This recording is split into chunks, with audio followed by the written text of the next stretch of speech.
Saudi আরবের রিয়াদে গত রোববার একটি সোফা তৈরির কারখানায় ভয়াবহ অগ্নিকাণ্ডের ঘটনায় ১৬ বাংলাদেশির মর্মান্তিক মৃত্যু হয়। বাংলাদেশ দূতাবাসের লেবার উইং জানায়, তারা ঘটনাস্থল থেকে মোট ১৬টি মৃতদেহ উদ্ধার করেছে এবং উদ্ধার অভিযান শেষ হয়েছে। তবে আরেকটি বিষয় হলো, যে সোফা তৈরির কারখানায় ঘটনাটি ঘটে সেখানে কাজ করত মোট ১৭ জন। অগ্নিকাণ্ডে ১৬ জনের মরদেহ উদ্ধার হওয়ার পর তাই সঙ্গত কারণেই প্রশ্ন দাঁড়ায়, আরেকজনের কি হলো? সে কি জীবিত নাকি বাকিদের মতোই মৃত?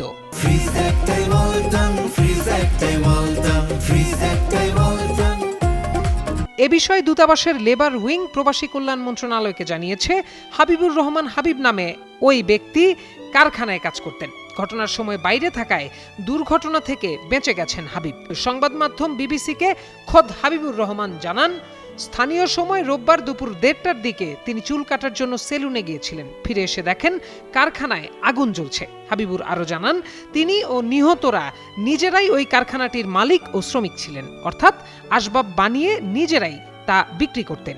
ওই দুর্ঘটনায় নিহতদের মরদেহ দ্রুত দেশে ফিরিয়ে এনে পরিবারের কাছে হস্তান্তর ও ক্ষতিপূরণ নিশ্চিত করতে সংশ্লিষ্টদের নির্দেশ দিয়েছে প্রবাসী কল্যাণ মন্ত্রণালয়।